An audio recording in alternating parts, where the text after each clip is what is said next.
Program content is the sole responsibility of the producer and does not necessarily reflect the views or policies of Oshkosh Media, the City of Oshkosh, or Time Warner Cable.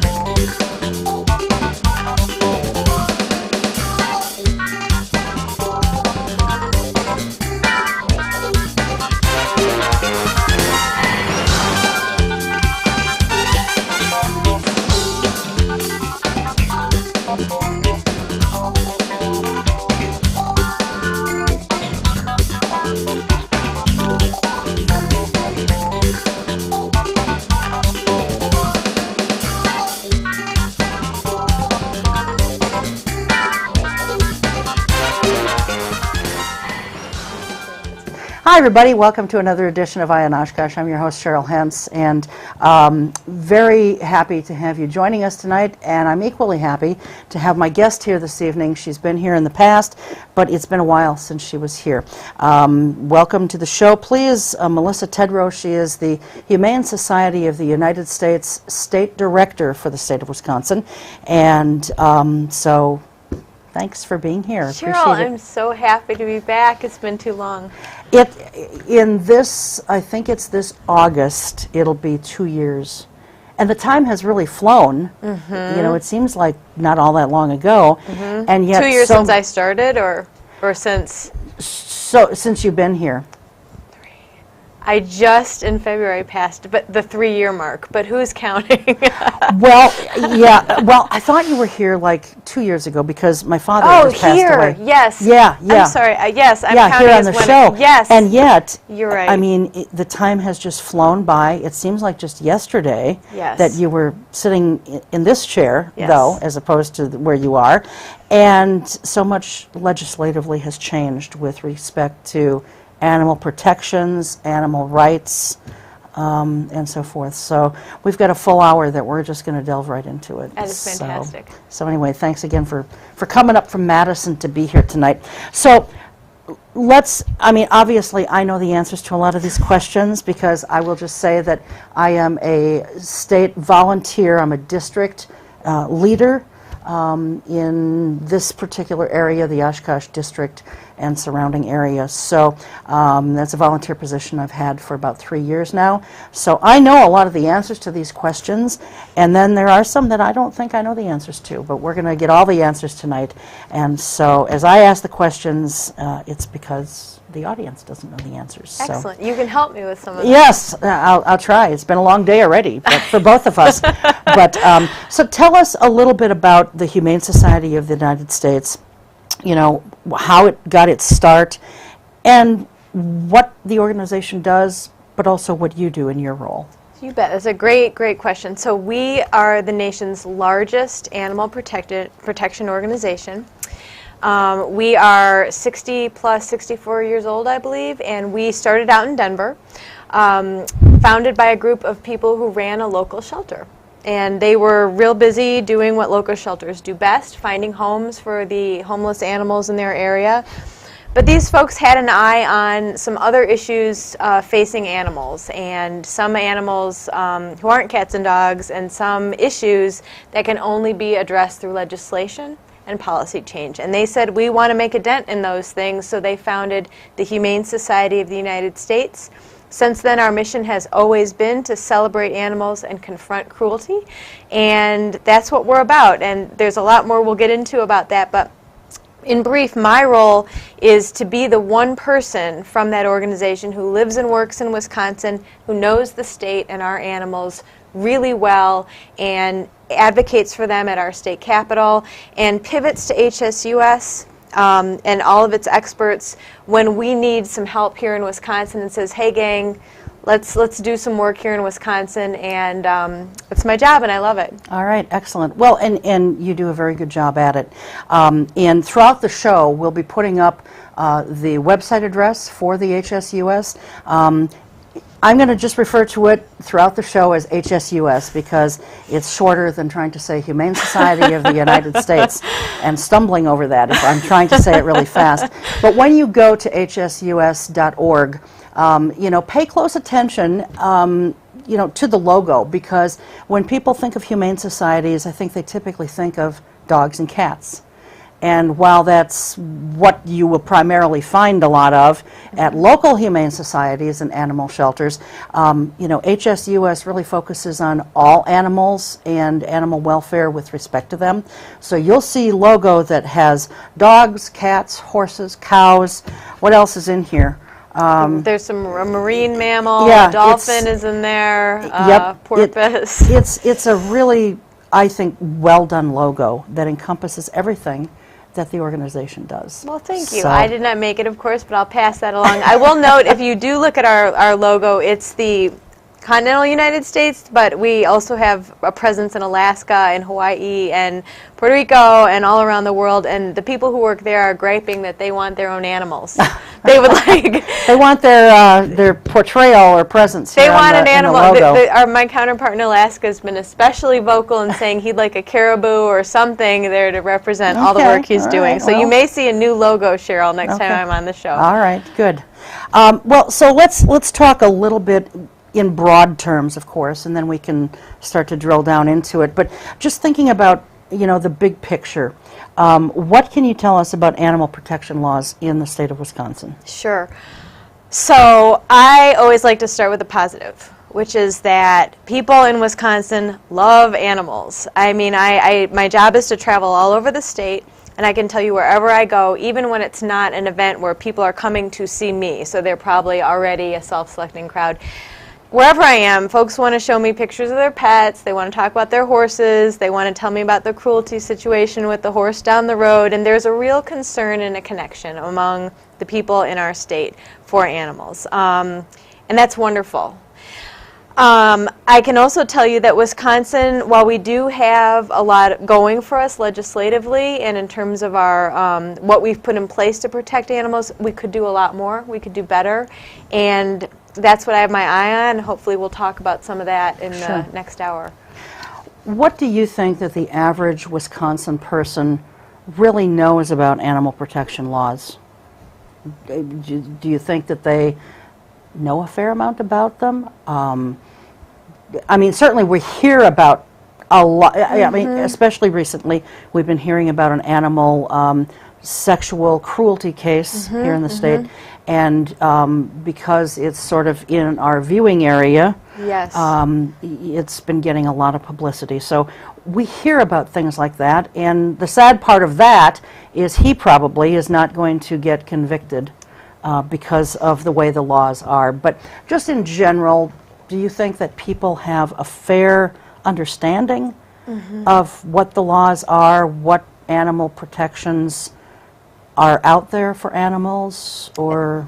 It is a great, great question, and my short answer is no. I don't think the average person has a solid understanding. I think you know this, we live in the internet era, and there's a lot out there, especially on social media, that displays cruelty, and like the case you mentioned. So people have an opportunity to see and react to difficult situations around animals, bad things that happen to animals, and they then have the opportunity to react and express their outrage and pound out a message and share it.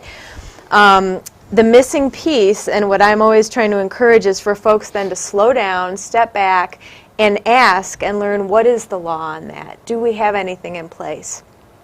And then to take the next difficult step, and none of this is exciting. I mean, exciting, it's not, it takes effort. To then contact their local elected officials or their state elected officials and say, this situation happened, it seems to me our law was inadequate, what can we do about that? So those three things, I think most people get stuck in that first stage, if that makes sense. Well, and one of my responsibilities as a volunteer district leader is helping to help get federal legislation passed. Yes. But that also starts with local leaders, both who represent just this area and people who represent us on a federal or a national level. Yes. And, but you don't have to be, and while we need people to serve as district leaders in anywhere in the state of Wisconsin, and Melissa's happy to help, you know, get you started with that, or at least get you more information. But, you know, you don't have to be a volunteer with HSUS or with any animal organization for that matter. You can just, if you're outraged by something, you know, you need to write to your legislators, write to the people who are making the laws, because they're the only ones who can make a difference. If you're upset that this gentleman who's been in the news lately with the horse abuses, the sexual abuse to horses, if you're upset by the fact that he's probably going to get off without even a slap on the wrist, then you know, you need to write to people about that, because if you don't, if they don't hear from constituents, they're not going to care enough to change the laws. That's right. And I do want to say I am so sympathetic with the fact that we are all inundated in too much information and too many requests for action and so on and so forth. And so I, on this show, officially, to all people of Wisconsin, anybody who's a fan of Cheryl Hentz and watches her show, if you see a situation and you wonder what the law is and who your legislators are, who should you contact about that, I will make it easy for you. Contact me, ask me the question. I will give you the answers. I will point you to the law. I will let you know what we have or don't have in place, and empower you and train you to, but you know, I don't expect everybody out there to go Google it and try to find that on their own. It can be difficult, and you get lost in the technical verbiage in a law and whatnot. So I so very much want more animal people in Wisconsin to get involved, to get engaged legislatively. I will do whatever I can. Sure.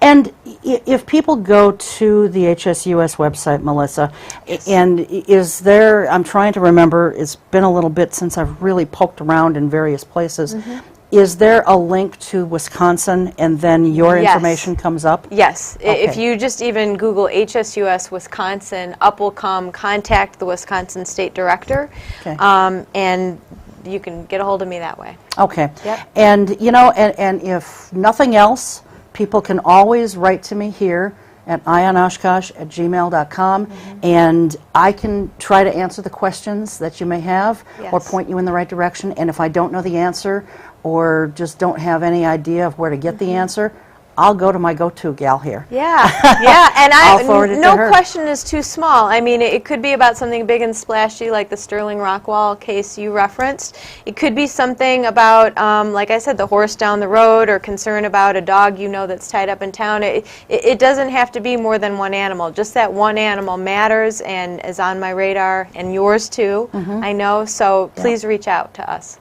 You know, just as a general kind of aside, when we think about law enforcement and animal welfare laws and so forth, I think, and I could be wrong, but I think, at least around here, because that's the only point of reference I have necessarily, but it seems to me that as laws change, and even if they're not changing, I think law enforcement is becoming a little bit more aware and will try to take more action in situations. Like, I'm thinking of an example here. I was in Neenah one day driving around, and this was, I can't remember if it was last summer or 2 summers ago, but it was, you know, July, August, and so extremely hot. And there was a man standing out on a median in Neenah, and he had a dog with him, and he had a sign that he'll work for food or whatever. Extremely hot day, and the dog was laying there panting. It had no water. It had no food bowls of any, you know, food bowls, water bowls. But, you know, the main thing I was concerned about is it was extreme heat. And if that man wants to stand there, that's fine, but the dog didn't have any say in the matter. Right. And so I did call the Neenah police, and I just said, hey, maybe there's nothing going on here, but would you at least check on the animal? And they were very wonderful about it. They said, sure, we'll go by. I mean, it's the old thing that we've been hearing a lot about lately. If you see something, say something. Even if it turns out to be nothing, it's best to say something, Yes. have things looked into, than not to say anything, and then, God forbid, something horrible happens. Yes, and your original point in that, I think, I love that story, and what I heard the original point to be is that law enforcement seem to be more responsive to animal issues. And this is my anecdotal experience, absolutely. This year alone, law enforcement, chiefs of police, sheriffs, deputies, investigators, DNR wardens have, in all camps, they've blown me away with their compassion for animals and the way they're really coming through and taking these cases seriously, and I'm really grateful for that. And again, though, it comes back to they can only do what the law allows them to do. Yes. And that goes back to contacting, you know, your local representatives in the state assembly. It may even be contacting your local city council, and I'm going to refer to city councils now and town councils, because I know this show's on YouTube, and wherever you are seeing this, you know, if you see a situation that concerns you, contact your local officials, your state officials, whoever your contact person may be, to get laws changed. If they don't hear from people, then they don't think that there's a problem necessarily. They don't, and a lot of, I mean, legislators, local, state, whatever level, they have a lot of issues to figure out and learn about, and so sometimes it's the job of the public to educate them. Yeah. So what are some of the key, and there's tons of them, but what are some of the more salient key issues where there's legislation already on the books? Tell us about those things. Well, speaking of hot weather, I think we should celebrate, and everybody should be aware of the fact that there was a very significant bill passed into law last session called the Right to Rescue Law, nicknamed the Right to Rescue Law. This grants civil immunity to a citizen who forcibly enters a vehicle, so breaks into a vehicle, to save a pet or a person who they believe to be endangered by the temperatures inside that vehicle. So this is great. So this is, you know, hot, warm weather's coming. People sometimes should leave their pets at home and do not. Now, if we see something that concerns us, you have to take some steps first, but there is the chance to take care of that animal or person. So basically what the law is allowing you to do is, if there is an animal or a person or a child, which is also a person, but yes, those little pesky small humans. But it could be, you know, a senior citizen who's sitting in a car. If you see a living, breathing being of some sort in a vehicle, and it's hot, or in extreme cold situations too, you know, this law allows you to break the window to get into that vehicle and get help. What exactly can a person do? Well, you need to take some steps first. So let's say I see you and you seem like you're in trouble and you cannot let yourself out. Let's say you're a Chihuahua. Okay. Because why not? Some people would probably say I'm more like a bulldog, but whatever. I'm a dog sitting in a car. I need to do a couple of things first. I need to make sure all four doors, or how many doors in the vehicle, are actually locked. There have been incidents in states where people break into cars that were not locked. Okay. You know, oops, and then the owner comes back and says, why didn't you just open the door? You need to call 911 and call the emergency folks and let them know that, you know, the situation exists. You need to only use as much force as necessary to break in the window, so you don't want to be breaking all four windows, or, you know, so do the minimum damage to the vehicle. And so those things have to be done, and again, what this law is granting is civil immunity. I may break someone's window, but I am not liable for that if I did so to save the life of a pet or animal. And that makes perfect sense. And, you know, that's one of those things that it's common sense. It's a long time in coming, a long time overdue, and yet through awareness and constant talking about it and asking lawmakers to change things, you know, it's like the old adage, the squeaky wheel gets the grease. The more things are in front of someone, with the more frequency, the more people who contact them about those things, the more they're going to consider it and do hopefully something about it. And the Right to Rescue law I just described is a perfect example of that, because Representative Todd Onstud, he was the main sponsor for this legislation last session, he did the bill because a constituent came to him one constituent and said, do you know this issue exists? He didn't. He thought it was sensible. There was legislation in place in other states, made sense to him. He did it, and it was because someone asked. Sure. So ask if you, and this is about any issue, not just animal protection one, certainly, but you'd be surprised.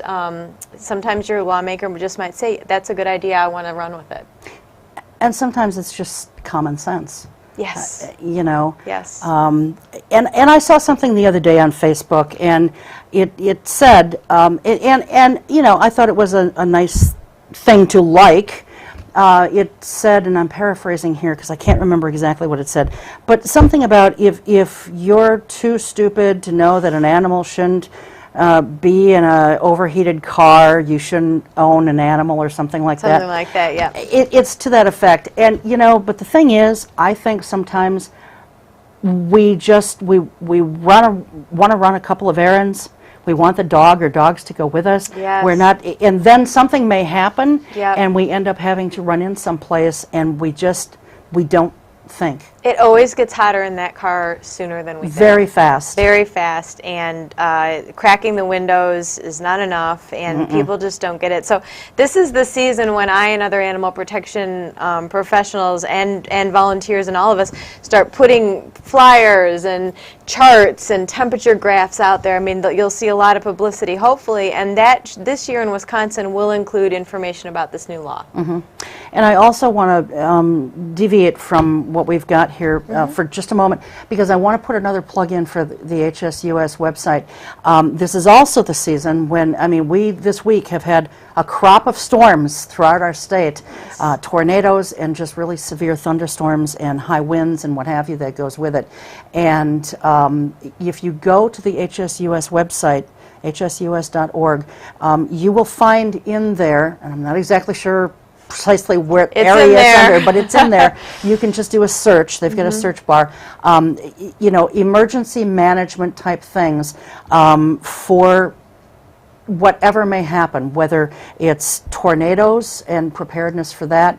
Basically, it's emergency type management. Yes, yes. And may I put another plug in related to that? So in 2018, I'm very happy about this. My organization is coming to Wisconsin to do a one-day emergency management disaster planning seminar training at the Wisconsin Federated Humane Society's annual conference in the fall. So it's a two-day conference. Day one will be HSUS, basically rolling out a very extended version of what's on the website, and the conference is for shelter professionals and rescue groups and whatnot, but really we're going to open it up so that anybody interested in that topic can attend, and I'm so excited. Yeah, and you know, and it's a good thing to just have that information at hand, and a lot of it too is common sense, but you don't think about it necessarily, you know. And when there's an emergency situation, like here's how forward-thinking I am about this stuff, because I'm a nut about it, and and I think it pays to be. We have, you know, right by the going downstairs into the lower level of the house. It's a bi-level, so it's not technically a basement, but right there we have leashes there, so that if that tornado siren goes off, I can just corral the dogs down to the lower level, grab the leashes as I go, because, and the reason I keep them in leashes, or on leashes in a case like that, is because it's easier to control multiple dogs when they're on leashes, as opposed to sitting there trying to hold on to them by their collars. Yes. You can't do it. Yes. And God forbid something happened to your house, they would run. Yeah, exactly. They would take off, and we've all heard horror stories about that. So, I mean, and we keep water bowls down there too, so that if we're down there for an extended period of time, they can have access to food. Yes. And water. Well, and the tornadoes that swept through Barron County and that part of Wisconsin this week, there was a story in the news today about pets and pets in the rubble and rescuing pets out of that. And it's real. This sort of thing happens. We don't have earthquakes, I think, but we do have tornadoes and other you know, weather events, snowstorms and whatnot, so good to be prepared. Well, and you know, maybe why I'm not so much with it is when I was 17 years old, our house got hit by a tornado. And so and all the animals, including my brother's fish tank, were all safe and sound. But, when you experience something like that, you tend to be a little bit more forward thinking about it. Yes. But you don't have to actually experience it in order to just say, you know what, these are my other family members. They have 4 legs instead of 2, and some have 4 legs. Yeah, others the fish may scales, not. whatever feathers. But it's good to just be prepared because something can happen in the spur of a moment, and tornadoes in particular, they can just pop up just like that. Yeah. Although these days we've got more advance warning. When this happened back in '74, there weren't those kinds of advance warnings. And in fact, this popped up so fast, the sirens didn't even go off. Wow. So... yeah, that stays with you. I'm so glad you brought that topic up. Yeah. So anyway, what are some of the key protections? Where can people find them if they want to search for what our state laws are with regard to animals? Sure. Well, if you're just getting into this, what laws are on the books and you care about animals, you want to know Chapter 951. Chapter 951, Crimes Against Animals, is Wisconsin's animal cruelty statute. And statute is another word for law. And that covers a whole range of topics, but the sort of core idea at the very start of 951 is that no person may treat an animal, whether belonging to him or herself or another, in a cruel manner. And very basic, fairly broad, open to interpretation, but there it is. It's in writing. It's in our law. And cruel is defined as causing unnecessary pain or suffering, or unnecessary, unjustifiable death. And so we have that. And there are other things in 951 as well, but it's not the most exciting reading, but it is if you're an advocate and you want to know what are the basics in Wisconsin. That's at 951. It's probably 4 pages long, and you can see what the sections are. And I always say to folks, pull that up, print out a copy, just know about it, and be able to refer to it. And it's just good to know. Have you read it, Cheryl? I have read part of it. I've not read the whole thing. Yes. So that's it. And I'm not. So again, I guess I have some homework now. Cheryl, it's going to be a later night than you thought, right? No, but it is. We have that. We also, I have my binder here with all. You can get really in depth into all sorts of different, laws and codes. We have things pertaining to the transportation of farm animals that are imported from out of state. You can really get in the weeds with this stuff. Yeah. But Animal Advocacy 101 in Wisconsin is Chapter 951. Okay. It's interesting because I think most of us are on Facebook, and we see things that different states are passing different kinds of laws. There have been some in this last year where they have passed laws that really step up the game for animal abusers. It's not just, okay, the animal is a piece of property, which is how they've always been viewed in any state. But now certain states are taking a few more steps, and now it's in some places, certain protections are there if an animal is a sentient being. In other words, it can feel pain. It has feelings. Yes, enjoys life and expresses natural behaviors. So I don't think we're there yet. Where does Wisconsin stand or stack up in the mix of all 50 states? Sure. Well, empirically, and you know this being a dutiful HSUS volunteer, but we do rankings every year. We have a chart where we look at all the laws, the animal protection laws currently that a state could have in place. And we divvy them up. And then we go through state by state and we look at what's been added, what's been subtracted, and we really do a really in-depth analysis of the states. And I, of course, am looking at Wisconsin every year. So Wisconsin, the most progressive state when it comes to animal protection, top of the list is number 1. What would be your guess? Well, I should know this as a dutiful volunteer. More homework. Cheryl's just amassing homework on this show. I don't. But if I had to take a guess, excuse me, I would say it's one of the more progressive states. you know, what's the And state? I'm not grilling, I think No. like I'm grilling you, but California. California is Okay. usually right at the top of the list. Oregon is always very high See, up. and I don't even think of California necessarily as progressive, but Illinois is surprisingly always quite high up. I mean, I say surprisingly given that, you know, states in a particular region tend to play similarly on some of these issues. So anyway, 50, if you're ranked 50, that means you have the fewest animal protections on your books, and the ones you have are not so strong. So Wisconsin tends to be right in the middle. We've been 30, 34, 35 for the past few years. Last year, we took a jump up. So in 2016, we were ranked number 29 out of 50, which is, and you know, part of that is because of what we did. We passed the right to rescue law. We passed a law that includes pets in domestic violence protective orders. Those are good things. Those helped us. It also has to do with what other states did or failed to do. So it's not all on our performance. It's, you know, always the jostling. I still feel like we're kind of right in the middle. So that's the, like, literally where do we rank.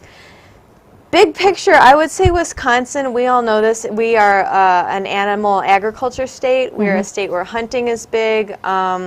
We are a state where people love animals but also use animals in certain ways. And I would say we are actively engaged in a conversation, culturally and in our legislative halls, about what are animals? Are they property? Are they family members? You know, what animals fall into what camps? What do we owe animals? How can we use them? That has never been more alive conversation than right now. And just out of curiosity, so we've got California and Oregon who are right up there. Illinois is right up there. Who's, and we're in the middle. Who's at the bottom? I know. I knew you were going to ask this, and so here I brought. So Alabama's 46. Let me number 50, Mississippi. So southern states. Sorry, Mississippi, yeah. So it does tend to be that the southern states tend to have fewer protections in their laws. Well, and I'm just going to add something in here about southern states. Besides my work with HSUS, I'm involved with volunteering with many different animal rescue groups. It's primarily related to dogs, just because that's kind of my thing.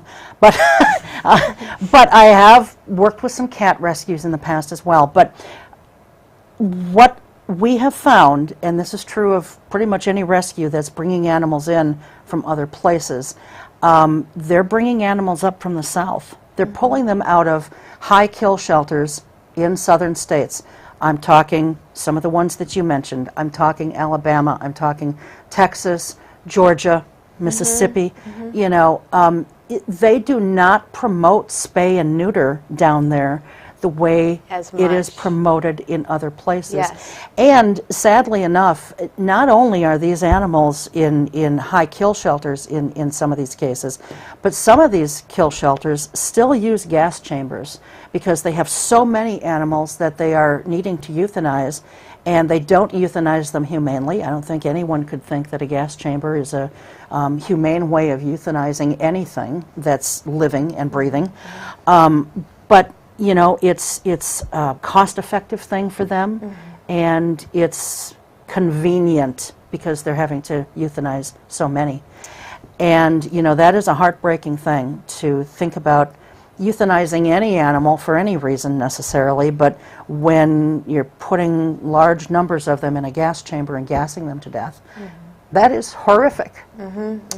I will say, in defense a bit of the South, my counterparts in the South, so there is one of me in Mississippi and Alabama and all these states, and I will say that all of us in the states we are all moving in the same direction. I believe Mississippi, all these other states are also moving. No one takes pleasure in killing an animal. It breaks their hearts to do so. In some cases it's tradition, they don't know better, they don't have the resources. Some of these states, they send lots of folks to our big conference, Animal Sheltering Expo, to learn best practices, all of them there together. So I would say they are coming along. Some folks look at Wisconsin and call us the Wild Wild West because of what we allow and don't allow. And I would say we are absolutely coming along. But we don't have a law banning gas chambers for euthanizing animals in our state. We don't have a law on that. There are no gas chambers left in Wisconsin, to the best of my knowledge, for that purpose. But, but yeah, I like to believe that we're all. I think that's very true, and you know, certainly I'm not trying to bash any state, but it is true that a lot of your rescues are bringing animals up from the south because there's just so many of them. Yes. And nobody wants to see them being euthanized in any shape, form, or shape, form, or manner. Yes. And if it can be avoided, then yeah. And we're doing great work in this state, you know, with between animal shelters and rescue operations in placing animals, and that's why so many are being brought up. Yes, pet stores. Many pet stores in Wisconsin are switching to the you know, puppy-friendly model, as we call it, or where they will only source their animals not for sale but adoption, and not from puppy mills or commercial breeders, but from rescues or animal shelters, or in some case truly reputable breeders. Now, that's a shift too. Yeah, and there is a big difference between breeders. Yes. You know, do you want to give your spiel on that for the? Well, why don't it's you? It's a good spiel. No, you do. You do. Well, so much better. and I think that viewers, regular viewers of this show, have probably heard me talk about this before. But I think that there's 3 different sets of breeders. You've got, you know, professional, responsible breeders. And then you've got the people who, oh, wouldn't it be cute if little Susie or Johnny saw birth, the miracle of birth, happening before their very eyes in their own home, and so you allow your dog or cat to have a litter of puppies or kittens so that they can experience that. And or you just have a great dog and you want to have some puppies, or if you've got a great cat, you want to have some kittens, and so you want to breed it. Those are what I call backyard breeders. And then you've got your commercial breeders or your puppy mills, totally irresponsible, and I personally feel that every single one of them should be shut down, and they can't be shut down fast enough. And I told you all she was better at it. And by the way, if you want information on puppy mills in the state of Wisconsin, what is it? No More Puppy Mills Wisconsin, or yeah, so what's that's the website I like address on that. There's so many. So there's Wisconsin Puppy Mill Project. There's Wisconsin Citizens Against Puppy Mills. The Humane Society of the United States has a puppy mill campaign. And so there's a lot out there. That is an issue people feel very strongly about, and for good reason. Yeah. And I that's another one I feel like we're making progress. Yeah. Not fast enough, I agree. Baby steps. Yeah. You know, baby steps. What do animal advocates or animal lovers need to know about laws and our Wisconsin state legislature? Yes. So a couple fun facts about our legislature. We have one of the longest sessions in the whole country. We stay in session, which is like a school year for the legislature. So how long will they meet before disbanding and having elections and coming back together again? It tends to run around 1.5 years. And we start in January of odd-numbered years, which was this year. So we just were, you know, a couple months in, and we end in sometime in the spring, early summer of the even-number year. So next year. I didn't know that. Isn't that fun? That's very interesting. We have 99 members of our assembly, so we have 99 representatives, and we have 33 senators. And every senator represents roughly 3 assembly districts. Animal advocates are not going to be asked these trivia sorts of questions, but I find in my own life, I came from a very different career before working for HSUS. I voted. I knew who my state elected officials were. I knew my congressional folks, but I didn't follow it. And politics sort of turned me off, actually.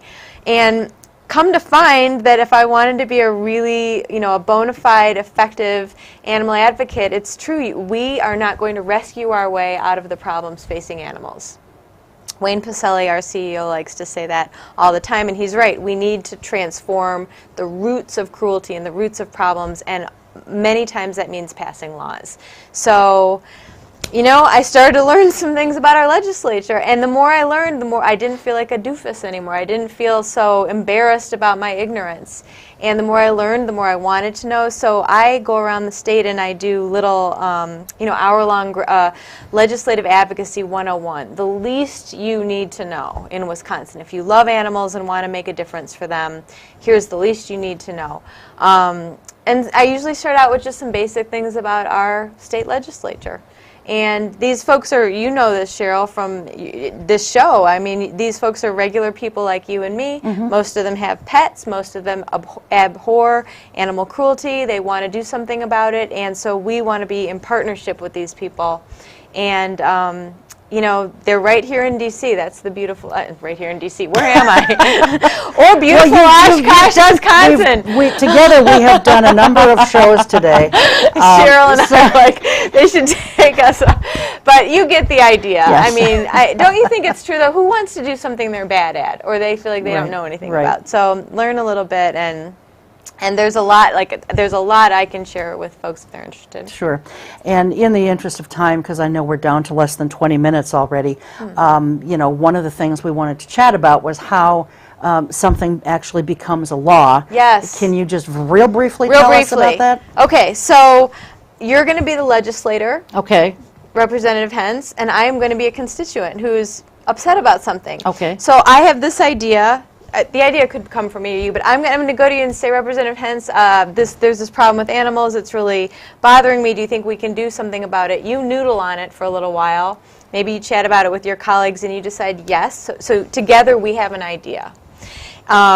You say, okay, that idea needs to look like a bill. So you hand it off to the professionals in Madison who draft it into something that looks like a bill.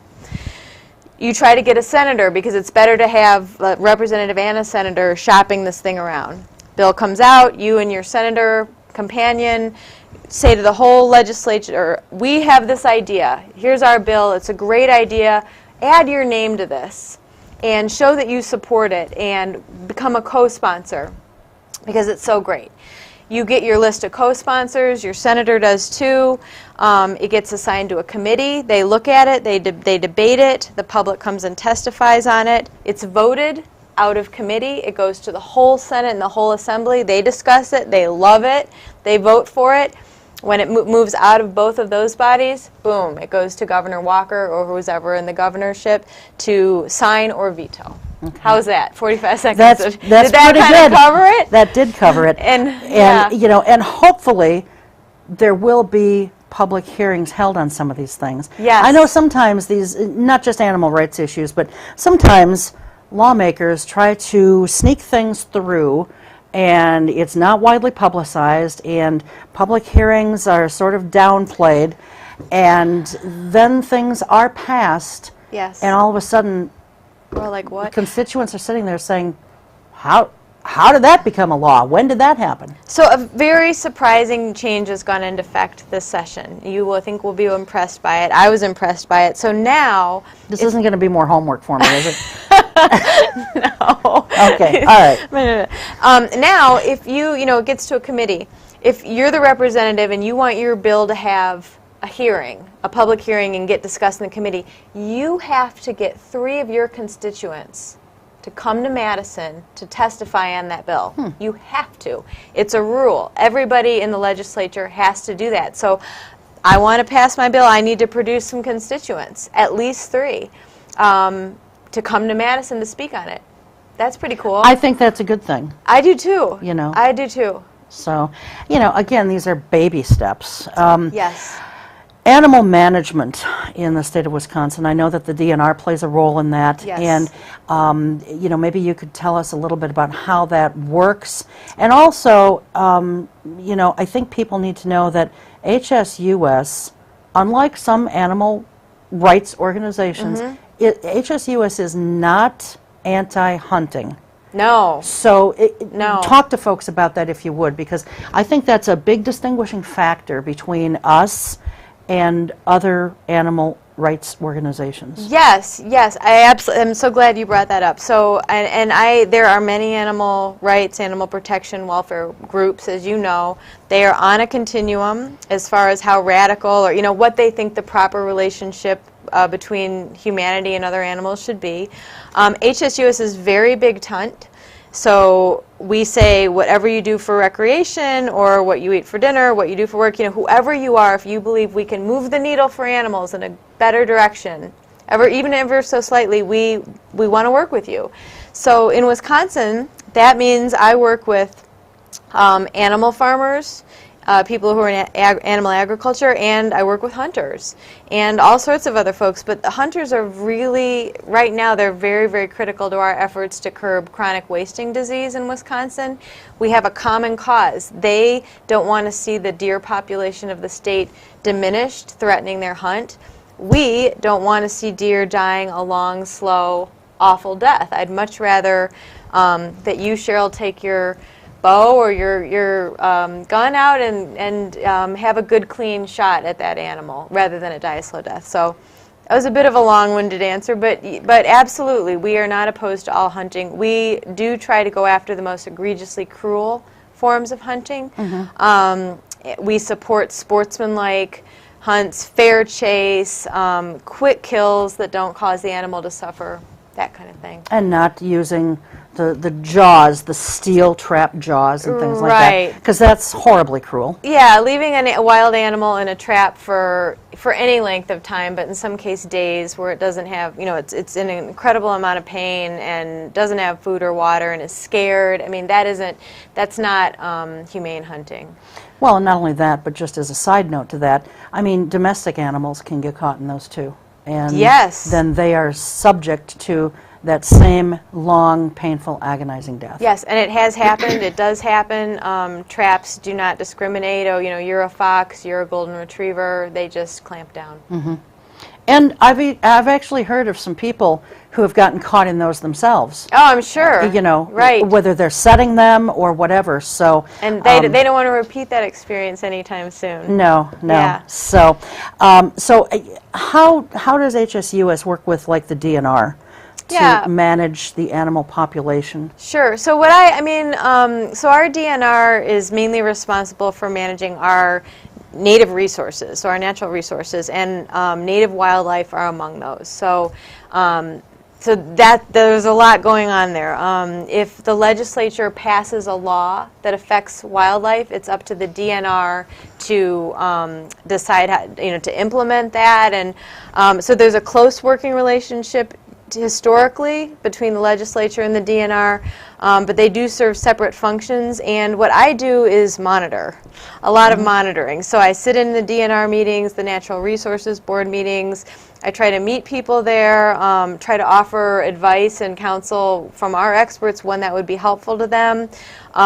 We work closely with them on poaching violations and on wildlife cruelty cases, and I can tell you, last fall alone we had maybe 3 or 4 cases of things that were on, again, social media, people taking films of themselves doing some pretty nasty things to animals, and the DNR wardens worked closely with us and took those cases very, very seriously. So again, law enforcement, really showing they care about animals. Okay. What kinds of proposals with respect to animals and animal welfare are on the table, if you will, right now? Right. So what we're seeing, what we hope to see this session yet, because we have a lot of time, is a bill to restrict the private possession of dangerous exotic animals, so non-native animals. Some people call them zoo animals, things like that. It's a bill we've been trying to pass for several sessions. We hope to get it done. You mentioned the sexual abuse case. That case is really spotlighting the fact that we need to strengthen our law in the area of sexual abuse of animals, so hopefully we'll be seeing that one up soon. Okay. Well, and that's gotten so much press that I can't imagine, although I've seen so much with lawmakers, but I can't imagine that anyone would not want to sponsor something that's stronger. Yes. Especially when presented with the fact that the sexual abuse of an animal is the #1 predictor of sexual abuse of a child. I mean, there's such a strong link there.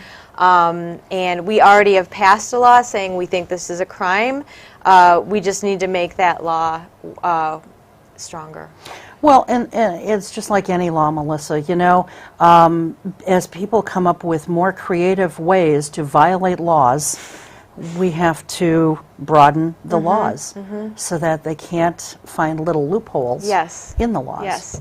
And I think, you know, if there was like one thing I would want your viewers tonight to take away from watching this show, it's that even though I am a paid person for HSUS, goes to the Capitol, I am lobbying for animals, I cannot pass any bill on my own as one person, and especially not as a representative of a national organization. I live in Wisconsin, but I'm just one person. I need everybody out there to at least sound their voice when we have animal protection bills that are up for consideration. So signing up to be an HSUS ally in Wisconsin is a really helpful step to take. Sure. And I can help people with that. If you want to be an ally in this area, you know, please again contact me at ionoshkosh@gmail.com, and I can help you become an ally of mine in this area. Yes.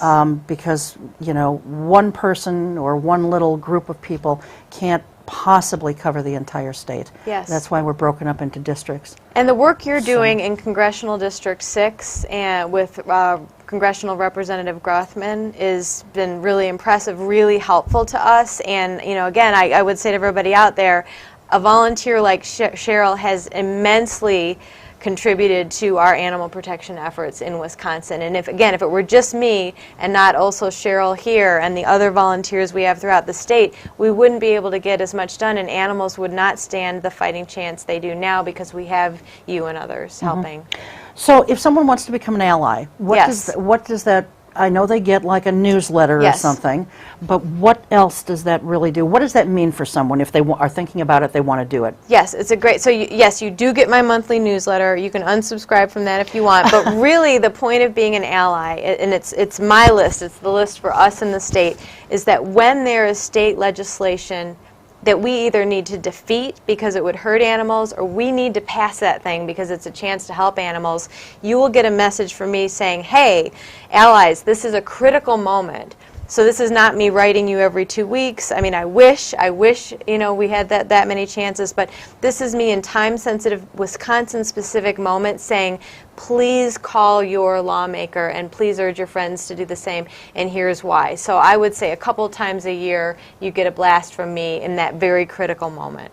Right, and I will also say this, if, you know, don't feel like you can't do that because, oh, I wouldn't know what to say. HSUS is fantastic about giving you talking points to say. If you want to write a letter to the editor, they will actually provide you with a template that says what you should say. Yes. And of course you can add or take away from that, but they point out the salient points that need to be made. So you're not in this alone, and thank God for people like Melissa and people at the organization, you know, in Washington, D.C. and other states, because they really are wonderful to work with. And I'm speaking as a volunteer now.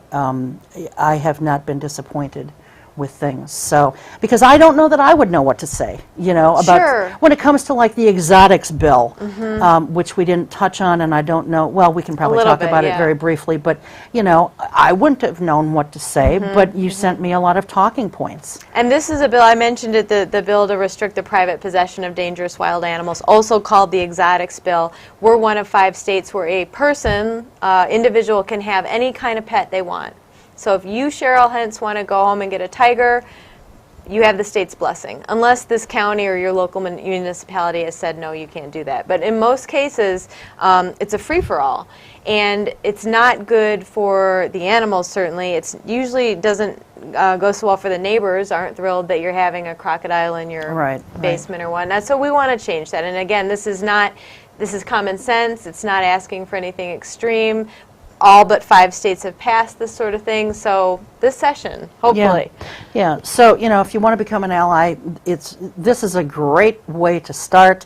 Doesn't require a whole lot of time, doesn't require a whole lot of effort, but the effort that you do put into it, which they help you with every Yes. step of the way, makes all the difference in the world Yes. in helping animals. I always say to people, the formula is 100 petitions that you sign that affect things in other states equals 1 call to your state lawmaker. Okay, great. We've got like 4 minutes, and there are so many things that we didn't get to here that I feel like they're important. What can you think of that we should really stress here in our remaining time? Well, how about Humane Lobby Day? Okay, Let's great. talk about There we Humane go. Lobby Day. There we So go. here's your, if you want to dip your toe in the water, and you've got a nice pair of slacks or a skirt or something to toss on, and a few friends to maybe make the road trip to Madison. Once a year, I host Humane Lobby Day, and that is a day, well, many organizations have lobby days. They all call them something different, but there are tons of lobby days, and that's where the whole team comes together, everybody who cares about a particular issue, come to the Capitol, learn about the bills that are on the table right then, have a great meal, get energy from being together with like-minded people, and then march off and meet with your state representative and senator. And we just had ours for this year on April 13th.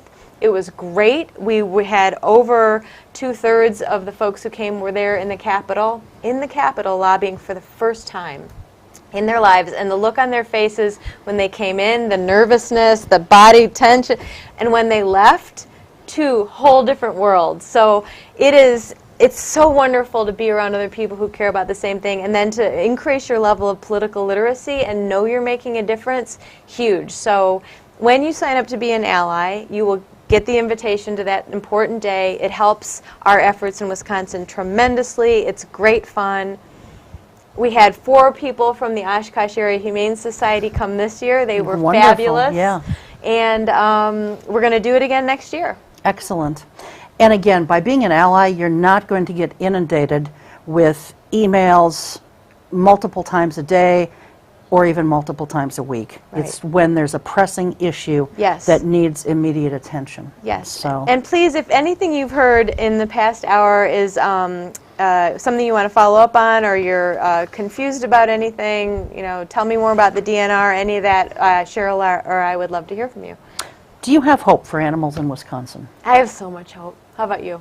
I do. Yeah. Some days it's more depressing than others, and some days it seems like, you're just sort of treading water, Yeah. or maybe even going backwards a little bit. Yes. But, when you look at where we've been Yes. and you look at where we are, Yes.